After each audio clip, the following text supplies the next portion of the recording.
பெரம்பலூரில் பிரபல வீட்டு உபயோகப் பொருட்கள் விற்பனை செய்யும் கடையில் திடீர் தீ விபத்து ஏற்பட்டது. வெங்கடேசபுரம் பகுதியில் இயங்கி வரும் விற்பனையகத்தின் உள்பகுதியில் இருந்த மீட்டர் பாக்ஸில் திடீரென மின்கசிவு ஏற்பட்டு தீ விபத்து ஏற்பட்டுள்ளது. கடையின் முன்புறம் இருந்த பலகை பிளாஸ்டிக் ஸ்கிரீனினால் பொருத்தப்பட்டிருந்த திரை முற்றிலும் இருந்தது. உடனடியாக தீயை அணைத்ததால் கடையில் இருந்த பொருட்கள் சேதம் ஏற்படாமல் காப்பாற்றப்பட்டன. உதகையில் ஏராளமான பறவைகளுக்காக நாள்தோறும் ஒரு குடும்பத்தினர் தானியங்களை அரைத்து உணவு வழங்கி வருகின்றனர். பருகி தொழிலை செய்து வரும் ராஜ்குமார் என்பவர் தனது வீட்டிற்கு வரும் பறவைகளுக்கு கொட்டாங்குச்சியில் உணவு வைத்து வருகிறார். அருகிலேயே தண்ணீரும் வைத்துள்ளதால் சிட்டுக்குருவிகள், மைனா, கொண்டைக்குருவி உட்பட ஏராளமான பறவைகள் தானியங்களை உட்கொண்டு அருகில் உள்ள மரங்களில் கூடு கட்டியிருப்பது காண்போரை நிகழ்ச்சியடைய செய்திருக்கிறது. திருப்பூர் மாவட்டம் வெள்ளக்கோவிலில் கிணற்றில் மூழ்கி 2 சிறுவர்கள் உயிரிழந்தது சோகத்தை ஏற்படுத்தியுள்ளது. 3ஆம் வகுப்பு படிக்கும் கோகுல் மற்றும் அஸ்வின் ஆகியோரை காணவில்லை என பெற்றோர் தேடி வந்த நிலையில் உப்புப்பாளையம் உள்ள கிணற்றில் சடலமாக மீட்கப்பட்டனர். அவர்களது உடல்கள் பிரேத பரிசோதனைக்காக அனுப்பி வைத்த காவல்துறையினர் சிறுவர்கள் உயிரிழப்பு குறித்து விசாரணை நடத்தி வருகின்றனர்.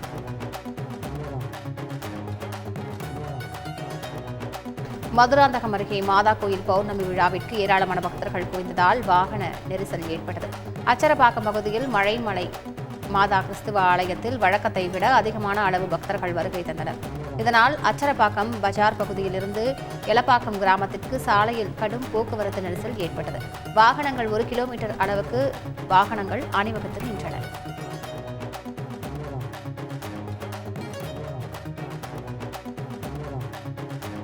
சென்னை திருவல்லிக்கேணி பார்த்தசாரதி கோவிலில் சித்திரை மாத பிரம்ம உற்சவ விழா விமர்சையாக நடைபெற்று வருகிறது. விழாவின் முதல் நாளான நேற்று புன்னைமர வாகனத்தில் பெருமாள் வீதி உலா வந்தார். அவரை திரளான பக்தர்கள் தரிசித்து வழிபட்டனர். ஈரோட்டில் மழை பெய்ய வேண்டி காவிரி ஆற்றில் இறங்கி சிவாச்சாரியார்கள் சிறப்பு வழிபாடு நடத்தினர். கருங்கல்பாளையம் காவிரி கரை படித்துறையில் முதலில் பல்வேறு பூஜைகள் நடத்தப்பட்டது. பின்னர் 21 சிவாச்சாரியார்கள் ஆற்றில் இறங்கி மழை பெய்ய வேண்டி வழிபாட்டை நடத்தினர்.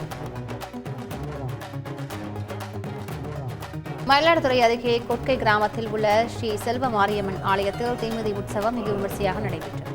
சித்திரை மாத பௌர்ணமியை ஒட்டி நடைபெற்ற இந்த விழாவில் விரதம் இருந்த ஏராளமான பக்தர்கள் தீமிதித்து தங்களது நேர்த்திக் கடனை செலுத்தினர்.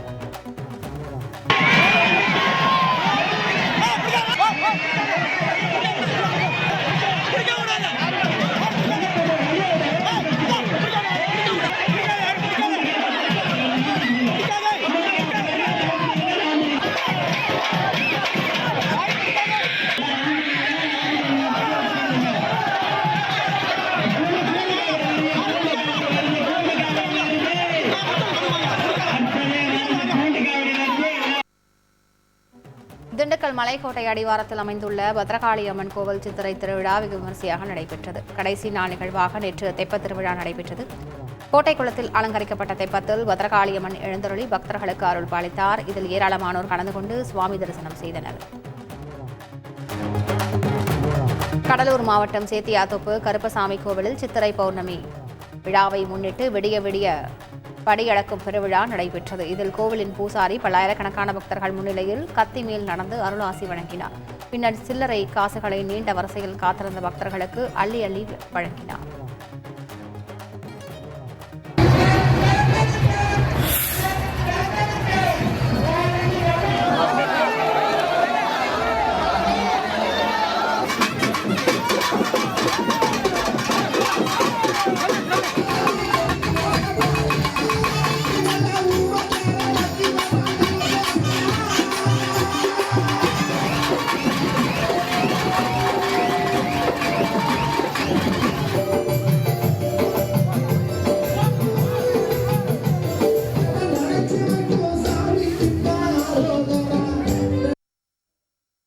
சித்ரா பௌர்ணமியை முன்னிட்டு காளஹஸ்தீஸ்வரர் உடனமர் ஞானாம்பிகை அபிராமி அம்மன் கோவிலில் 1008 திருவிளக்கு வழிபாடு விமர்சையாக நடைபெற்றது. இதில் ஏராளமான பெண்கள் பங்கேற்று வழிபாடு செய்தனர்.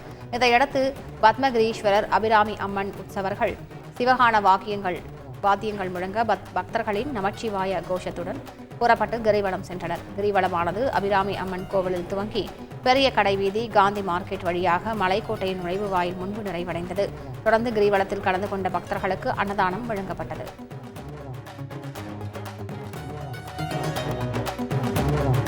சிவகங்கை மாவட்டம் காரைக்குடியில் கொப்புடைய நாயகி அம்மன் கோயிலில் சித்திரை 2வது செவ்வாய்க்கிழமையை முன்னிட்டு பூச்சொரிதல் விழா கோலாகலமாக நடைபெற்றது. கோயில் வளாகத்தின் வாயிலில் நூற்றுக்கணக்கான பக்தர்கள் நீண்ட வரிசையில் காத்திருந்து அம்மனுக்கு பல்வேறு வகையான பூக்களை காணிக்கையாக செலுத்தி வழிபாடு செய்தனர். மேலும் கொப்புடைய அம்மன் சர்வ அலங்காரத்தில் ஊதா பட்டு உடுத்தி கோயில் வளாக மண்டபத்தில் எழுந்தருளி பக்தர்களுக்கு அருள்பாலித்தார். திருவள்ளூர் மாவட்டம் பொன்னேரியை அடுத்த திருவாயட்பாடியில் பழமையான கரிகிருஷ்ண பெருமாள் கோவிலில் சித்திரை பிரம்மோற்சவ விழா நடைபெற்றது. கொடியேற்றத்துடன் விழா தொடங்கியதும் பெருமாளுக்கு சிறப்பு வழிபாடு நடத்தப்பட்டது. இதையடுத்து மேளதாளம் முழங்க சிம்ம வாகனத்தில் ஸ்ரீதேவி பூதேவி சகிதமாக எம்பெருமான் எழுந்தருளி 4 மாட வீதிகளில் பவனி வந்து பக்தர்களுக்கு அருள் பாலித்தார். இதில் ஏராளமான பக்தர்கள் கலந்து கொண்டு எம்பெருமானை தரிசித்து வழிபட்டனர். தஞ்சை மாவட்டம் திருக்காட்டுப்பள்ளி கடைவீதியில் தினந்தோறும் போக்குவரத்து நெரிசல் ஏற்படுவதால் புறவழிச்சாலை அமைக்க வேண்டும் என்று பொதுமக்கள் வலியுறுத்தி வருகின்றனர். குறுகிய சாலை என்பதால் பள்ளிக்கு செல்வோரும் வேலைக்கு செல்வோரும் தினந்தோறும் கூட்ட நெரிசலில் சிக்கி அவதிப்படுவதாகவும் பொதுமக்களும் வணிகர்களும் குற்றம் சாட்டி வருகின்றனர். கோவை மாவட்டம் பூண்டி ஒள்ளியங்கிரி மலையில் கோடை காலத்தில் தீ விபத்து ஏற்படாமல் இருக்க ட்ரோன் கேமரா மூலம் வனத்துறையினர் கண்காணிப்பு பணியில் ஈடுபட்டனர். மேலும் கோடை காலத்தில் பக்தர்கள் பூண்டி மலையில் கவனமாக ஏறிச் செல்லுமாறு வனத்துறை எச்சரிக்கை விடுத்துள்ளது.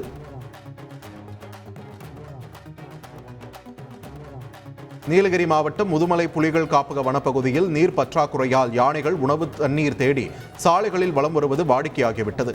இந்நிலையில் தொரப்பள்ளி சாலையோரத்தில் ஒற்றை காட்டு யானை ஒன்று பொதுமக்களை அச்சுறுத்தி வந்தது.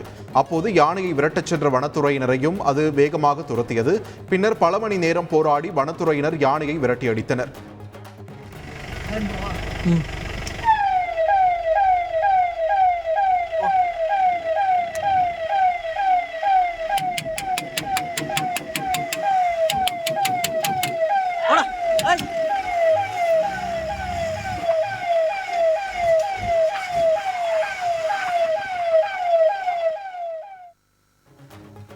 பள்ளி சுற்றுச்சுவர் மீது திடீரென ஆலமரம் சாய்ந்ததில் சுற்றுச்சுவர் சேதமானது. திருவண்ணாமலை மாவட்டம் ஆரணி அருகே ஆதிதிராவிடர் நல தொடக்கப் பள்ளிக்கு அருகே உள்ள 100 ஆண்டுகள் பழமை வாய்ந்த ஆலமரம் திடீரென வேரோடு சாய்ந்து பள்ளியின் சுற்றுச்சுவர் மீது விழுந்தது. கோடை விடுமுறை என்பதாலும் பள்ளியில் மாணவ மாணவிகள் இல்லாத காரணத்தினாலும் பெரும் விபத்து தவிர்க்கப்பட்டுள்ளது.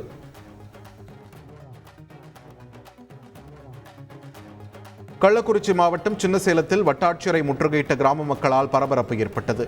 இளவாடி கிராமத்தில் கோவில் தேரை இழுப்பது தொடர்பாக ஒரே சமூகத்தைச் சேர்ந்த இருதரப்பு மக்களிடையே பிரச்சனை எழுந்துள்ளது. இதுகுறித்து வட்டாட்சியர் அலுவலகத்தில் பேச்சுவார்த்தை நடத்தப்பட்டது.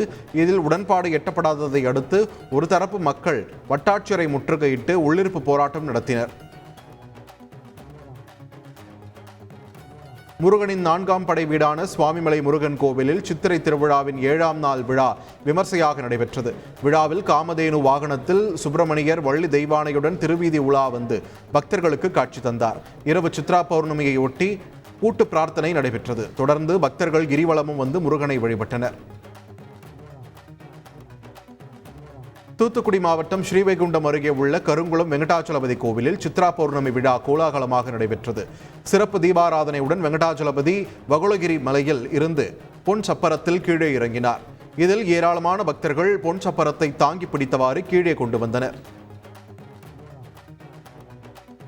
திருவண்ணாமலை அண்ணாமலையார் கோவிலில் சித்திரை வசந்த உற்சவத்தின் ஒரு பகுதியாக மன்மத தகனம் நடைபெற்றது. சித்திரை வசந்த விழாவின் நிறைவை நாளை ஒட்டி அண்ணாமலையார் உண்ணாமுலை அம்மனுக்கு சிறப்பு ஆராதனைகள் நடைபெற்றன. அண்ணாமலையார் உண்ணாமுலை அம்மன் பராசக்தி புறப்பட்டு ஐயங்குளத்தினை அடைந்தனர். அங்கு தீர்த்தவாரி நடைபெற்றது. தொடர்ந்து ஆசையை தூண்டும் மன்மதனை சிவன் அழிக்கும் மன்மத தகனம் நிகழ்த்தப்பட்டது.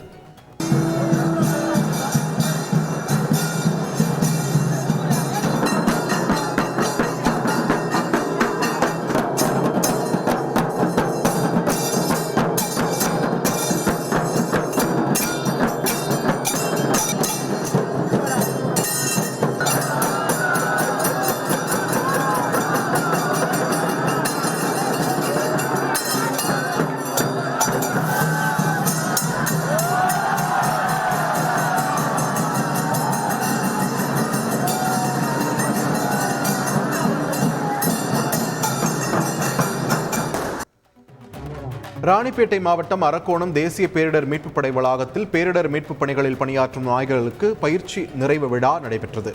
இதில் படைப்பிரிவின் கமாண்டன்ட் அகிலேஷ் குமார், கால்நடை மருத்துவர் சைலேந்திர சிங் ஆகியோர் மோப்ப நாய்களின் அணிவகுப்பு மரியாதையை ஏற்றுக்கொண்டனர். மேலும் நாய்களுக்கு சிறப்பாக பயிற்சி அளித்த வீரர்களுக்கு சான்றிதழ் வழங்கப்பட்டது.